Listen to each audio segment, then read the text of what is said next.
Hey people, coming to you from a glorious afternoon in New South Wales' beautiful Central West, where I call home, and it's in the middle of April.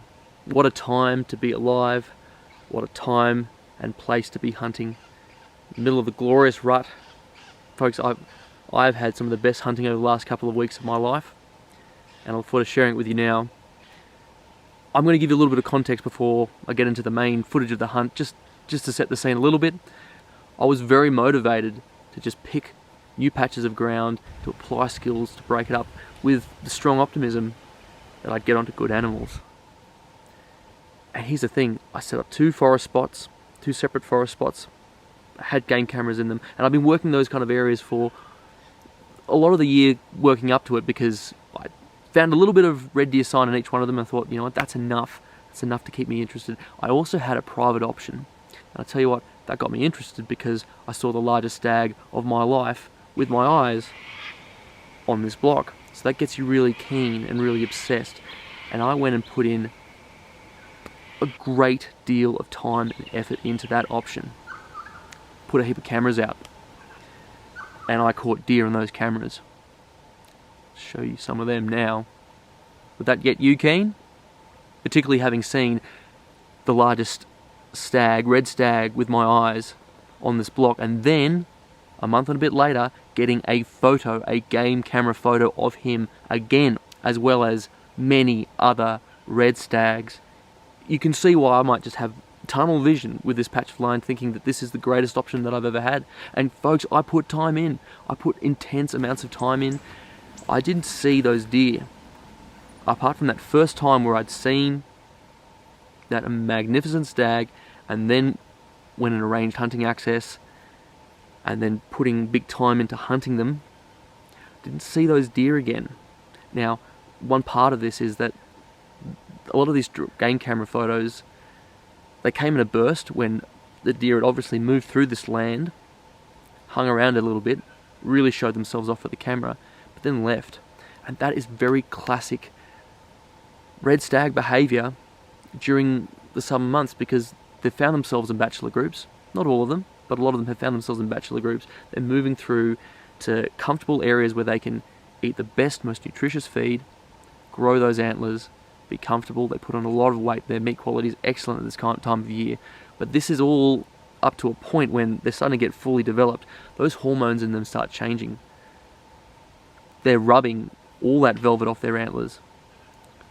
They are preparing for one thing. Everything's leading up to the rut. Now, the rut might be compressed to this 3-week period, but there is so much of their behaviour that is completely focused around preparing for that event. Now, that's the key here.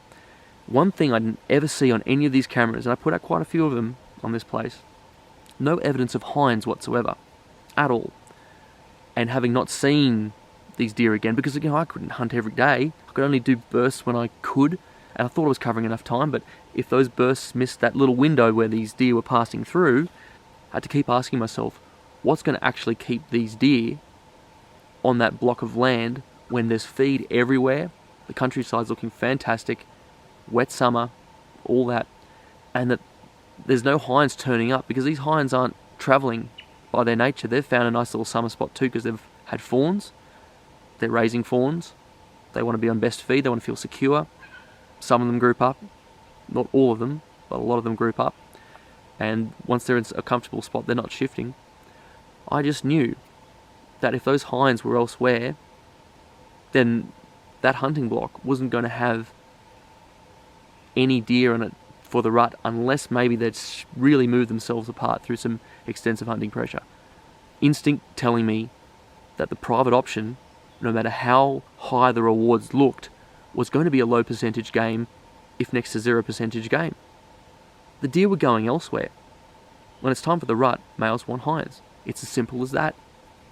The hinds weren't going to come looking for them. It is the habit of the stag to go looking for the hinds up to a month before the red deer start rutting.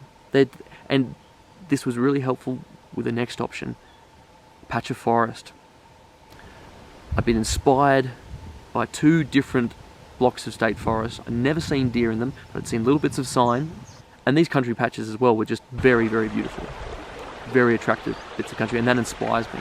But I think that there's a chance of there being deer in incredible wilderness zones. I want to go into them, I want to go looking. So I already had some cameras out there.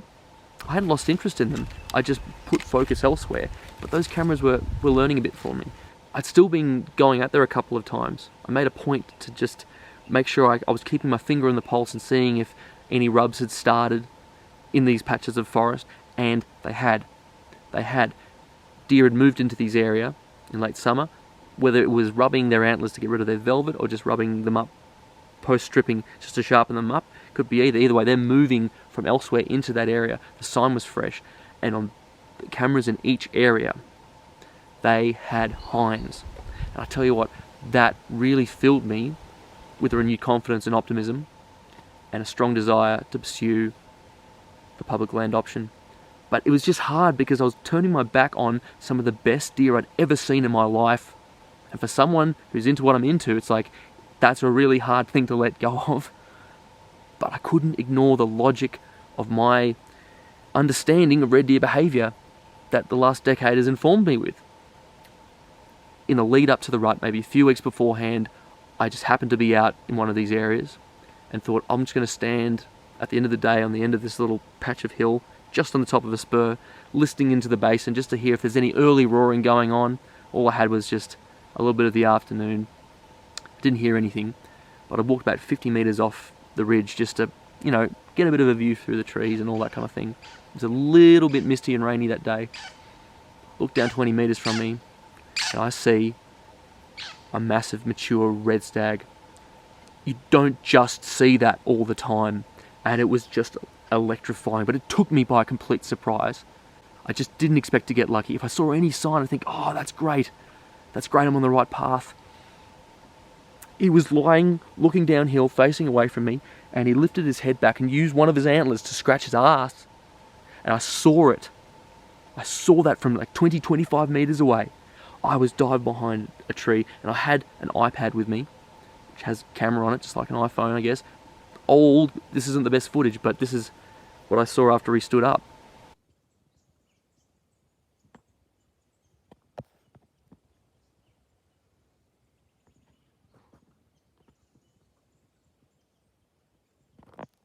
Folks, I'm sure you can understand that focuses the confidence so much.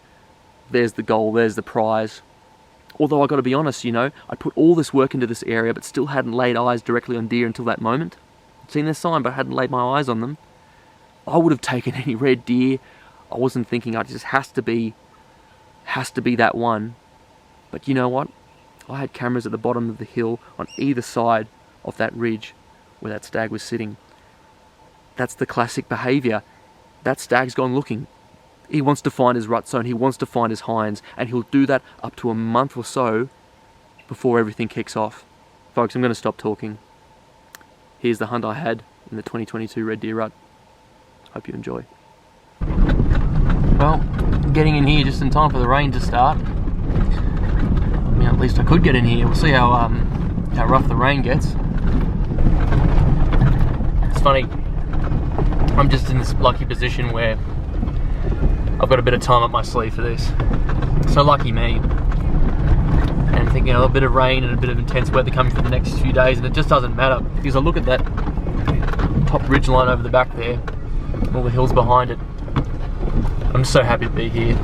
I love this bush, and all the hunting's going to be fantastic. But it's just being here is the first step, and it's the main part of all of it. It's so important. Look, it is a little bit drizzly. There's a creek that's only about a couple of 100 metres down that way. Nice little green flat next to it. I've got some time. I've got all night to sleep. I as well just go down there, perch myself on a good little spot and just have a little watch and a listen. If the rain picks up, we'll come back, but yeah, not a moment wasted, that's for sure.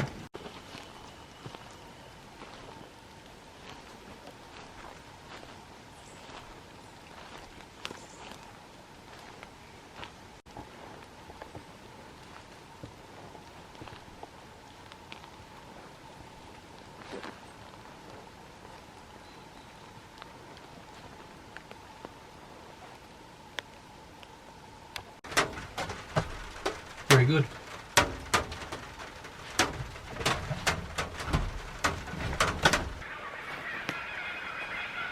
listen to those cuckoos go. It's stopped raining, but that's a good comfy night's sleep waiting right there. Well, the rain is just finally stopping. I've opened up the sights again. About midnight, it was so loud on this roof. I was awake for hours. It was just thundering down. I actually had to wrap my head up and block my ears.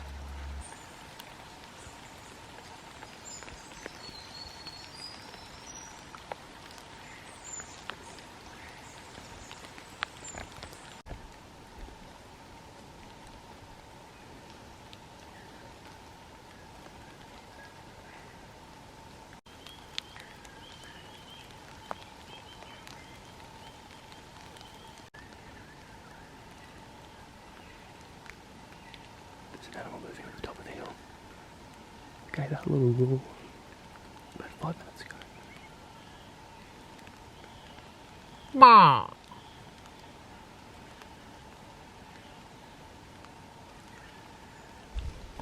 First roar heard. Right up in the hill up there. It was a good long one. Big deep one. It was so damn obvious. I don't think it'll ever pick up on the camera.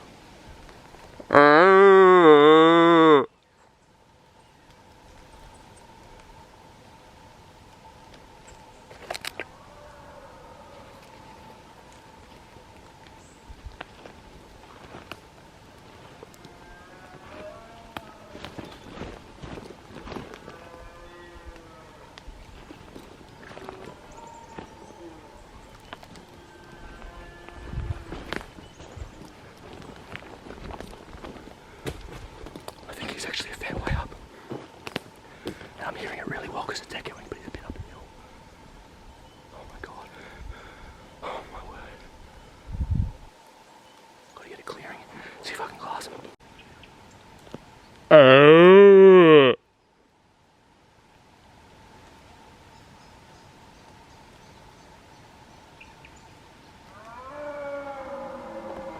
Fucking get angry.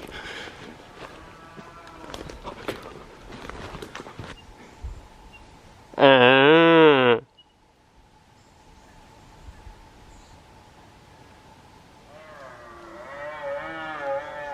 can see him.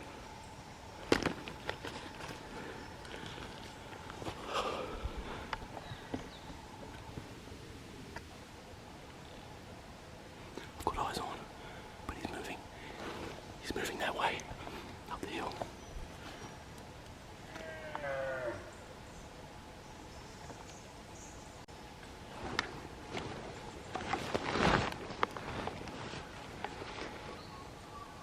Bah.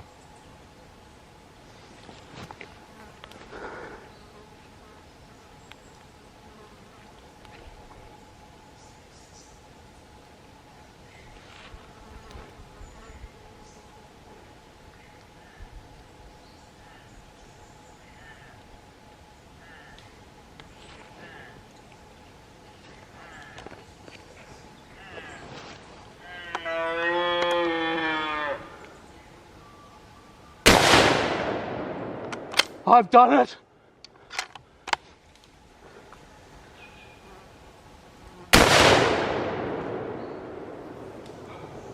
He's... Oh! Oh! He's... down! It's just so intense. I feel like I'm gonna have a heart attack. I can't believe I just did that. Sorry. Just forgive me, you know, this is everything I live for, and I think I've just done it. But I got to know this area so well, obsessively, and I mean long trips in, all over the shop. And I had the tease of having seen, on 2 occasions, when I wasn't armed and not hunting in here, I saw big animals in the area, and I thought, oh bugger, are they moving elsewhere? Blah, blah, blah. But that was the dumb self-doubt, because I knew they rutted in here. I knew it. I had 2 really good trail camera setups either side of this system. And the hinds were here. I think you might have heard the hinds. Bah. It's not too different, you see? You see, it's good. I got the full smell. I got the full smell. I can see fur. Holy shit. He's perfect. Oh man.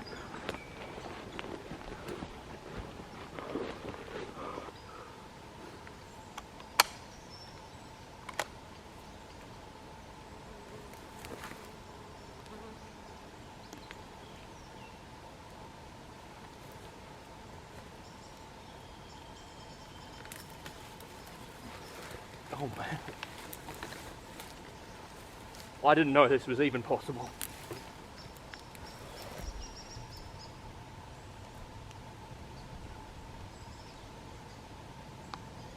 He's humongous.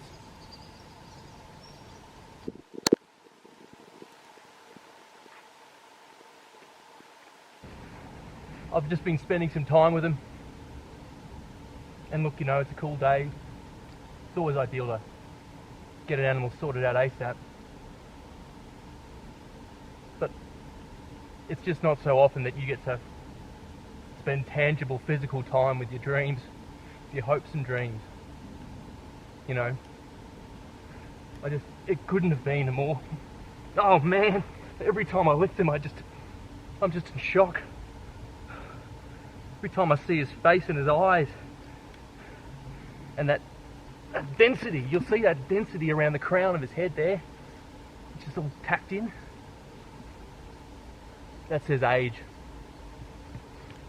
You know what the biggest thing about today was, more than anything, is when this happened, it made sense. It made complete sense. I want to be careful. I never want to be arrogant, but you know what? I knew these things existed out here, so I knew I wouldn't stop until I got one. And by not stopping, that meant constantly coming out here again and again. Trail camera projects, long-lasting sessions. Like up until I had this really fantastic hunt on a mate's property last week, chasing some fallow and nice pigs and goats. Like, I had done a lot of days this year and hadn't killed a single animal. You know, and that's that freezer level going down and down and down. But you keep at it. And you keep at it. Do you know what the other beautiful thing about this is? You could have it too. There's nothing exclusive about this animal at all. This was everyone's animal. It was everyone's animal. It was your animal. This is everyone's forest. It's your forest. You can have this. You just have to work for it. And you can work really intelligently for it. For me, the one thing that I've learned is when you start to pick up on little bits of sign, in particular red deer sign, because it can be subtle sign, but you trust it. And you let that itch away at you until you decide to start looking in these areas. And every time you come for a big day or two or three, and all you found is sign, that was a win. That was 5 or 6 steps closer to something like this. It's funny, on a lot of other areas in New South Wales that I've hunted, you don't always get this classic front tine, bay tine, tray tine setup. You're missing the bay tine. Or they're really small. Like they'll be like that big maybe. But that's a real classic. I mean, it's the same in Wapiti, by the way. Just saying. Flicking that seed out there. I wonder. Interesting, I've had this on a stag before where, I'll get a close up to you in a second, but there's a flattened nub on top of this tine here. It's just bolted off, and I think, and I'm pretty sure, is just that when they're in velvet, when everything's a bit soft and tender, it's just banged into something, and that actually hurts them. Like there's nerve endings all through their antlers when they're in growth.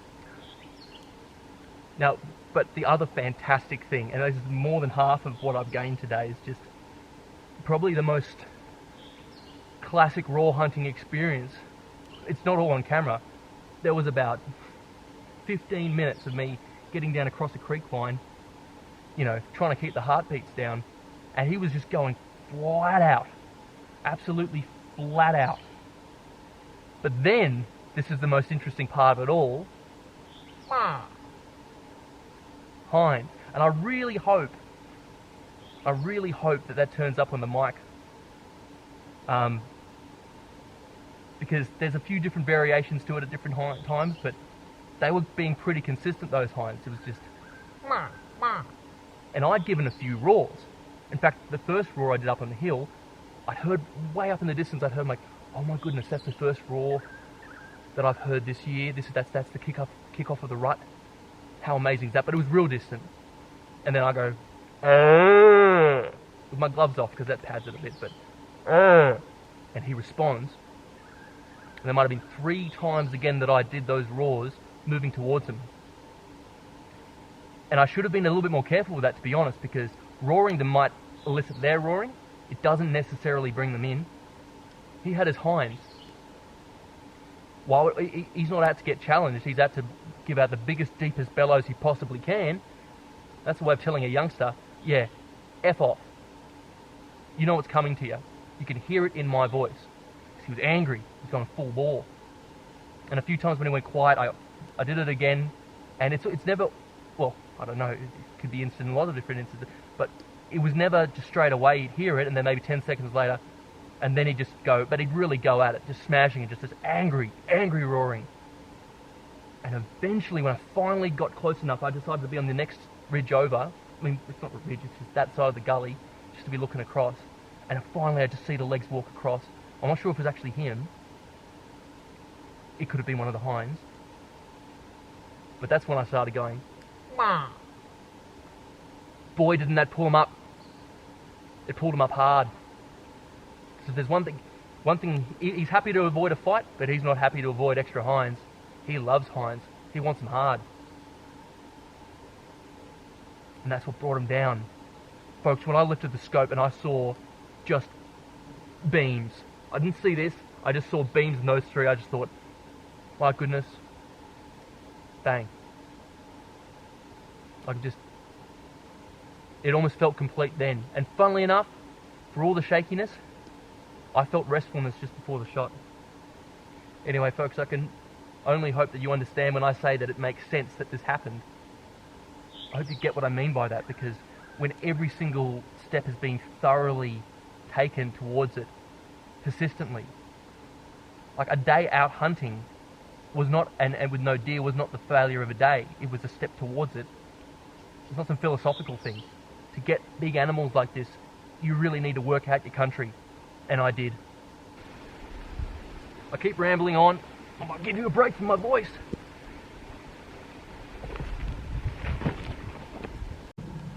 You can see it's pretty early on, but he's got some fighting scars in here. It's a big gash there. So he's obviously been on the biffo big time. And I'd say he won. Another cut right on the middle of his forehead. That's the kind of thing that if it was bad enough, he could have taken an eye out.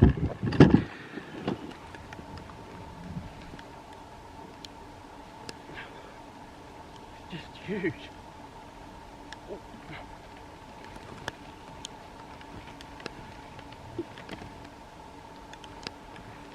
All right.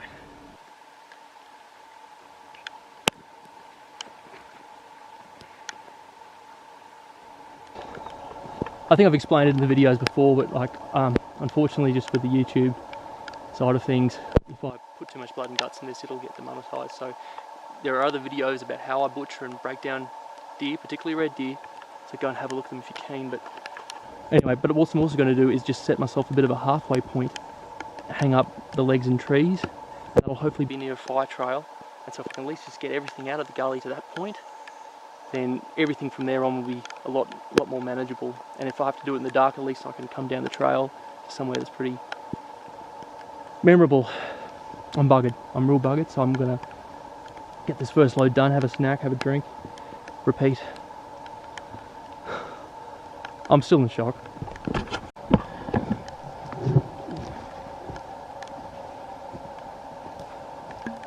Forgotten how heavy the stuff is. That's alright, thank you.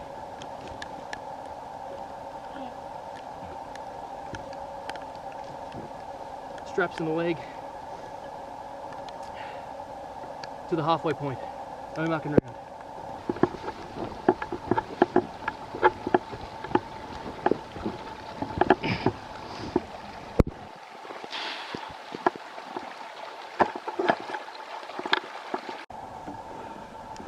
Well, I've got to tell you, this is hard going, and that's fair enough.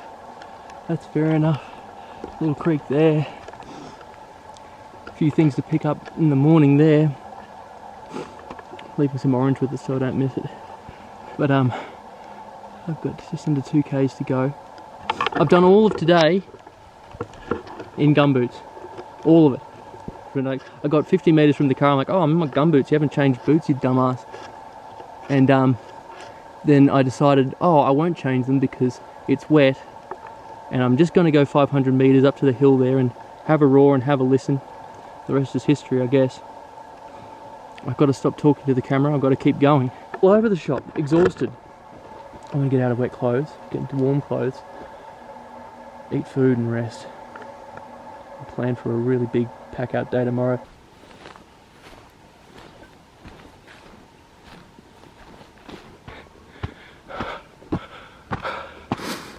Next day, straight into it. All the legs have kept nicely overnight. It's nice and cool. Not freezing cold though. We certainly haven't had this cold snap just yet. See those eagles? There's a second one.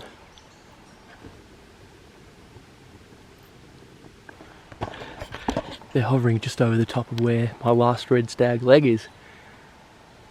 Wouldn't that be amazing to see one land on it? I don't really want to share it with them, but oh well, that'd be an interesting natural phenomenon.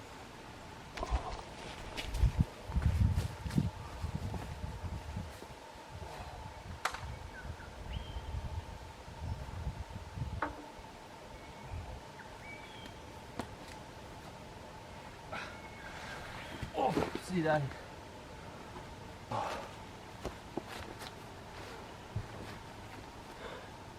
Well, folks, that's the proper sense of completion, right there.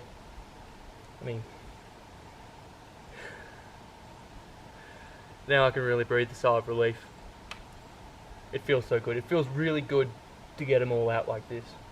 4 legs, straps, head with the cape, and the day's just starting to warm up a little bit. It's almost 10 o'clock, and I've got to get out of here. You can see there's a few flies that have turned up, and that's only now. Get out of it fast. So yeah, no, bit of a race against the clock to get the cape sorted out, to get all that chopped up, back sealed in the freezer. Folks, the good times are natural. In the most authentic possible way.